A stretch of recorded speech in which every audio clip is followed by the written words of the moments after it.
this for $1. Who seems like a terrible person? Oh my God, I can't say the first person that came to mind. No, say it. I guess, no, I can't say it. Say it! No, I'd be honest. Say it! The answer is Leo Remini! This is part 4 of me re-reviewing all of my books from 2021 to 2023, starting off with Welcome to the Dark Side. This was a dark romance, age gap, pretty good story, but treads the fine line of being a little bit too much of an age gap for me. Ugly Love, I think it's overrated, not a huge fan. Then Honeymooners, also overrated, not a huge fan of fake dating, but it was okay. We Were Liars, this is worth all the hype. Such a good book, an even better audiobook, and no, I did not cry at the end. This is part 2 of me redoing all of my reviews from 2021 to 2023 in my large BookTok journal. The last time we left off, it was ACOTAR, now we're into Throne of Glass. I've only done these 3 full reviews. The other ones I've kind of semi-filled in with some basic information, as well as my star ratings. This way you guys can see what my star ratings are for this series. My favorite books being Heir of Fire, Assassin's Blade, Empire of Storms, Kingdom of Ash. My least favorite from this series, definitely Crown of Midnight. That might be controversial. And then I always say Assassin's Blade should be read after Heir of Fire. That's how I read it, and I loved it that way. Pass, pass, pass. Smash. Oh, fucking Christ. It's making me question things about myself. Smash. Double smash. Pass, oddly enough. Cute. Pass. Not as cute. Smash. Smash. Would this make me a furry if I said smash? Smash. Pass. Pass. Very, I mean, I'm not considering, I'm just saying it's just like, this is pass.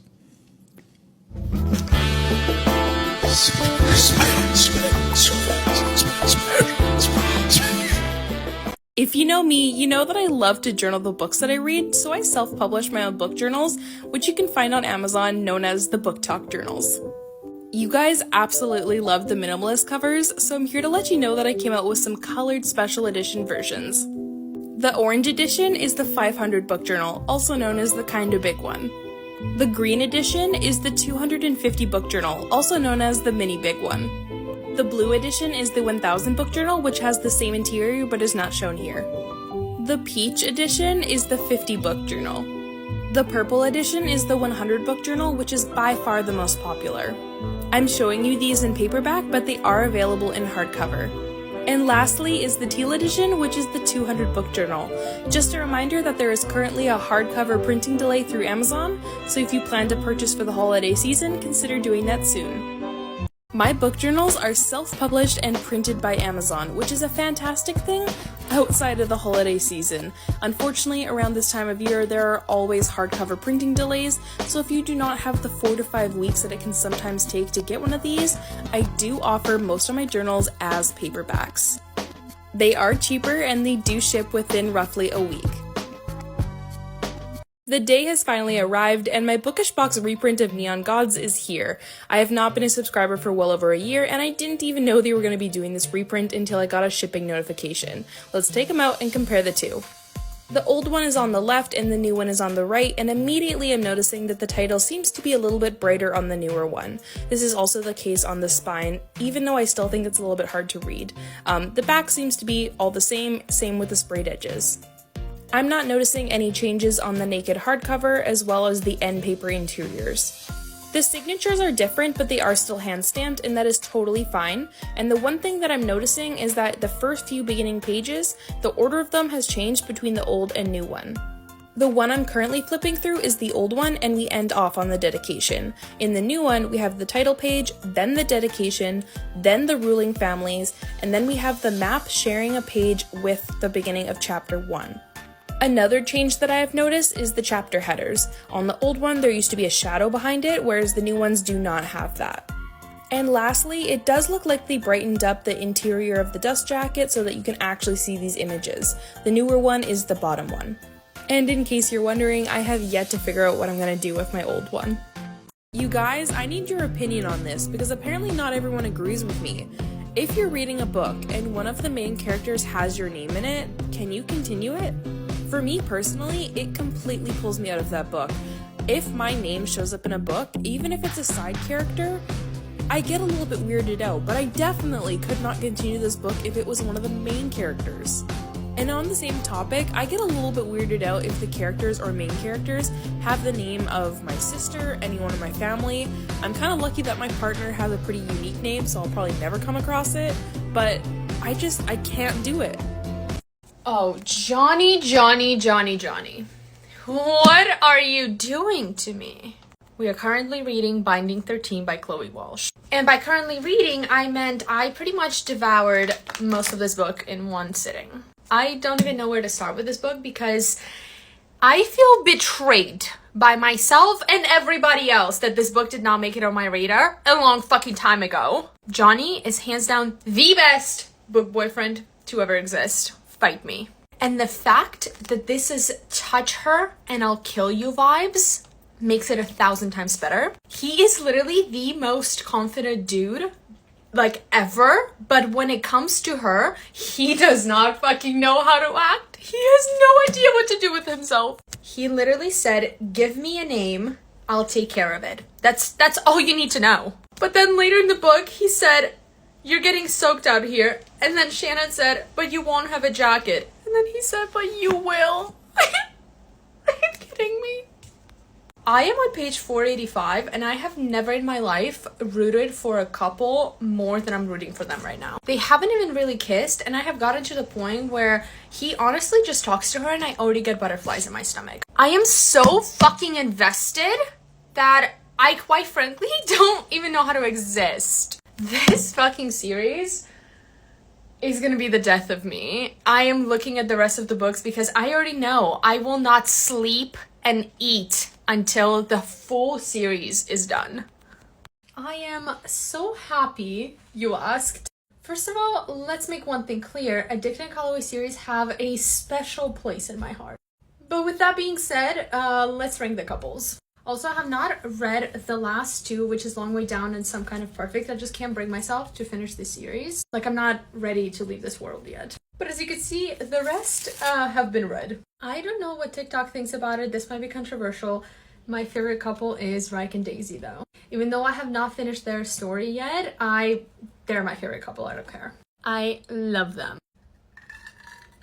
Now, it almost doesn't feel fair to put Rose and Connor in the second place because they are almost like on the same level as Ryke and Daisy, but it's just like, I just like Ryke and Daisy a little bit more than Rose and Connor. But legitimately, when I read Kiss the Sky and some of the scenes in there with Rose and Connor were so fucking spicy, so fucking unexpected, and so fucking good, they will stay in my mind forever. Connor Cobbled literally lives in my mind rent-free. And that brings us to the couple number 3. I'm so sorry, but Lily and Lauren, Lilo, they are my least favorite couple, unfortunately. But that doesn't mean that I don't like them. I still love them, but I just think the other couples are better. They do have like the most growth, I feel like, out of all the couples, but I don't know, like the other couples were just so much fucking fun to read about. These were a little bit deep. I just finished Binding 13 by Chloe Walsh. The roller coaster of emotions I was sent in the last 30 pages. Abso-fucking-lutely illegal. I don't fully even know how to process this. I was laughing so much at the end of this book until I fucking wasn't. When I'm telling you, the last fucking chapter killed me, I mean it. I mean, look at me. I don't even know how to... I don't even know how to make words right now, quite frankly. And when people like I did at the beginning asked why this book was 600 pages, they should be asking why this book is not 1,000 pages instead. 600 pages is not enough. I cannot be happier that there is 600 more. And I don't think I will be sleeping for a foreseeable future. Thank you. Because this not only mentally hurt me right now, but also a little bit physically. I'm giving you 10 seconds to leave. What? I nearly whisper. If you're not gone in 10 seconds, then your decision has been made.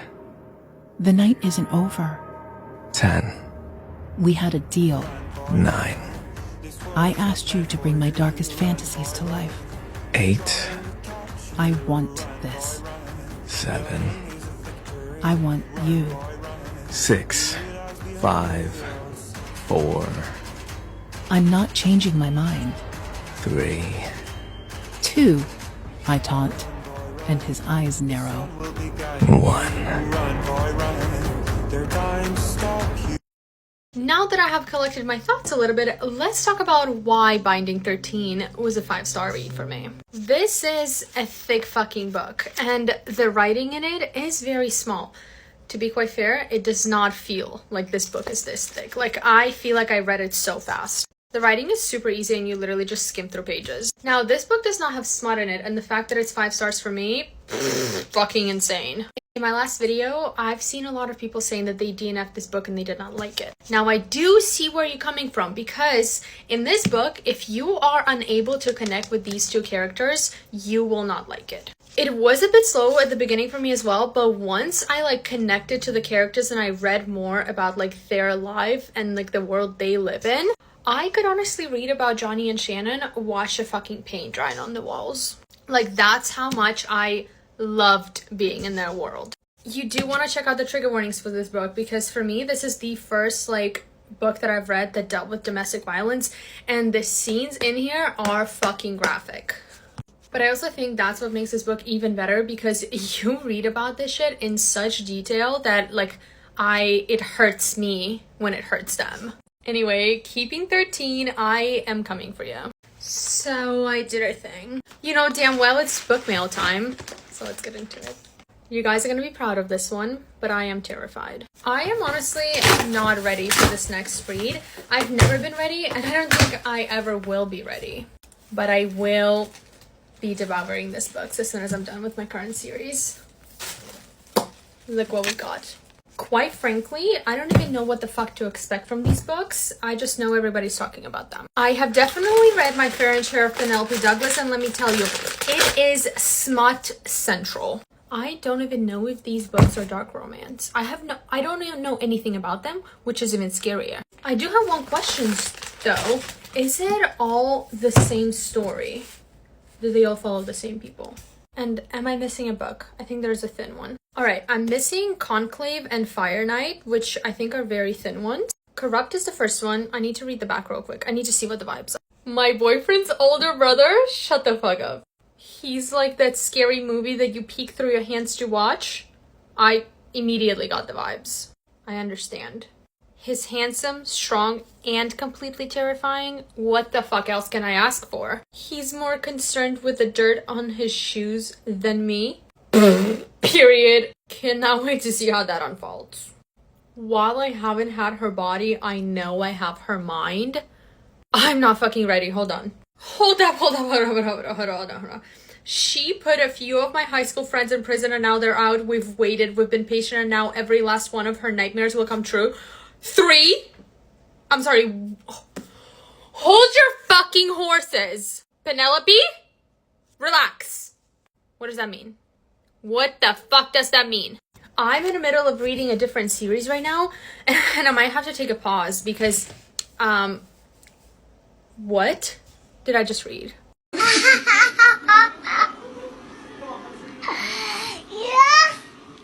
This is part 3 of me redoing all of my reviews from the past 3 years. Now this gives me the opportunity to change ratings on books that I read a long time ago. It Ends With Us used to be 4 stars, it's only 3.5 now. The Hating Game used to be 3 stars, I'm giving it 3.5 now. I actually like this a bit more. I watched the movie, pretty good. Den of Vipers, this was the catalyst to my dark romance stint through 2021. You'll see a lot of these books going forward, but I actually really like that one. Curse of the Gods, this is a 5-book series. It gives off serious Zodiac Academy vibes. Brothers, magic system in an academic setting. Pretty good, liked it a lot. Nero, this was just okay, 3 stars. The Royal Bond, I love a good shifter romance, but this kind of was not it, 3 stars. Also, All He'll Ever Be, 3 stars as well. Didn't absolutely love that one. Put a Finger Down, Bookish Red Flags edition. Put a finger down if you dog-ear your pages. Put a finger down if you crack the spines of your books. Put a finger down if you never read from your TBR. Put a finger down if you buy trophy books for your shelf. Put a finger down if you stop reading mid-chapter, and maybe too if you stop reading mid-sentence. Put a finger down if you never read the books that you say you're going to read soon. Put a finger down if you look up spoilers. Put a finger down if you judge a book by its cover. Put a finger down if you say you're busy just to stay home and read. And put a finger down if you are willing to ruin your sleep schedule for a book. I have been dying to do one of these. So let's find out what my favorite book trope is, even though I have a pretty good idea. Amnesia or academic rivals. I've never read a book with an amnesia trope, which I honestly think I would hate it. I already hate it, so academic rivals. Slow burn, friends to lovers. Friends to lovers, fuck slow burn. Fast burn, age gap. Age gap. Fake dating, love triangle. Fuck love triangles, don't even. Second chance, found family. Second chance, brother's best friend, enemies to lovers. Fuck. I love both. But I have to go enemy to lovers. Work adversaries, pregnancy. I only read one book with like a pregnancy trope and I did like it, so we'll go with pregnancy. Grumpy versus sunshine, rich versus poor. Grumpy and sunshine 100% every single time. Friends to lovers, academic rivals. Is academic rivals like enemies to lovers? Wouldn't that be the same thing? Fuck, I don't know. I'll go friends to lovers. Fake dating, age gap. Fake dating. Enemies to lovers, second chance. Enemies to lovers. Grumpy sunshine, pregnancy, grumpy sunshine. Fake dating, friends to lovers. Oh, fake dating. This is where I cannot choose. I knew we were gonna end up here. Grumpy sunshine, enemies to lovers. I like when it's grumpy sunshine and enemies to lovers in one. That's the ultimate trope. I just have to go enemies to lovers. Enemies to lovers and fake dating. Enemies to lovers. I just love when they hate each other until they don't. Hello? Iron Flame is coming out in 7 fucking days. And I need to know what the fuck the vibes are, because are we staying up on the 6th and at 12 a.m. on the dot we go on the Kindle and we all read it? Are we rereading Fourth Wing right before the launch so it's fresh in our head? Like, I kind of want to reread it because, as you see, I tapped the shit out of this book. Like, are you kidding? I feel like we should all reread it just so it's fresh in our head. By the way, this is my limited edition copy. Everyone keeps asking me about it. I have not read it on this copy. I just read it on my regular one, but this is stunning. But let's be honest. On the 7th, as soon as the book fucking drops, you know I will be reading it nonstop, and I will devour it in less than 24 hours. I promise you that.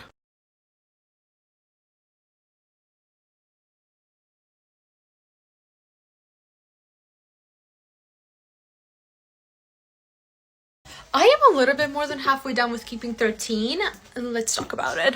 Now, I am convinced that Johnny is a book boyfriend that simply does not exist. He is perfect in any fucking way, shape, and form. But I do have to tell you something. Half of these tabs aren't even for Johnny and Shannon. Gypsy literally makes me, like, cry in tears from laughter. I simply do not understand how a book that deals with the topic of domestic violence and abuse can be this fucking funny. Like, the scenes in this book with, like, Johnny and Gypsy, or honestly just Gypsy, fucking hell. the things that come out of his mouth, I don't even know how to comprehend. I honestly could at this point just read about their friendship because that shit is so funny. I'm just here for the vibes at this point.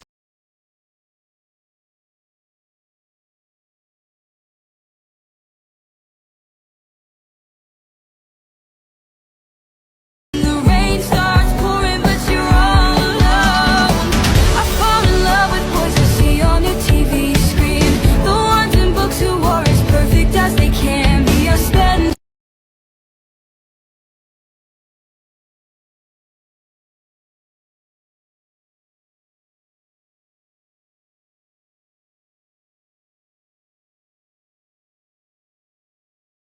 I am not emotionally ready to be done with Keeping 13. Nope. I finished it last night, and let me tell you one thing. The last 200 pages of this book killed me and brought me back to life, killed me again and brought me back to life. I don't even know how to talk about this book without spoiling it for you. I'm just gonna tell you one thing. Edel and John, I fucking love you. Johnny, you have my heart forever. Gipsy, I want to have you as a friend. And Joey, I cannot fucking wait to read about you. The only negative thing I do have to say about this book, and it could be because it's an incomplete series, so maybe at one point we do get an epilogue novel or something, but there is like no real epilogue to this. Like, I would want to see where they end up 10 years from then. Like, I want to fucking see Shannon have his babies. I want to see them live together. I want to see them have the most happily ever after ever. Because reading this book, I legitimately felt the pain they were feeling, but I also felt like the butterflies that they were feeling. Like, I'm not emotionally stable for this. And I need to get a snippet of their future. But since we're pausing on the series because Fourth Wing is coming out like literally in 4 days, and while we wait for Fourth Wing, I will be reading Court of the Vampire Queens by Kate Roberts, which what I've heard is the smuttiest book ever. People have said that it's literally filled with smut and no plot, and that's exactly what I need as a palate cleanser. Because after reading about so much happiness and joy, I need to read some fucking smutty shit to, you know, just cleanse out my palate. Addicted / Callaway series order. Let's go. Listen up, kids. This right here is the reading order from bottom to the top, so take a screenshot before I explain everything to you. Hurry up. For those of you that are new to the Addicted / Callaway series, first of all, I'm jealous that you're able to read this for the first time. You're gonna start off with the Addicted series that follow Lilo, aka Lily and Lauren. You're gonna read Addicted to You, then Ricochet, and Addicted for Now. Then you're gonna take a break.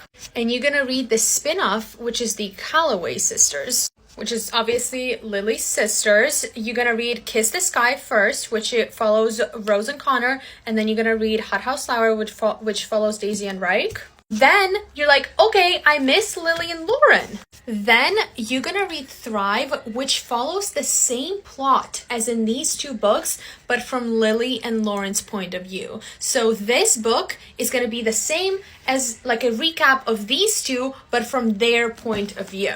Then you're gonna finish Lily and Lauren's story in Addicted After All. We're gonna move on to finishing Rose and Connor's story in Fuel the Fire, and Reich and Daisy in Long Way Down. Then you're gonna finish it off with the epilogue novel, Some Kind of Perfect, which is told from every single person's point of view, and it's pretty much like an epilogue, and it follows like over a 10-year span. You're fucking welcome.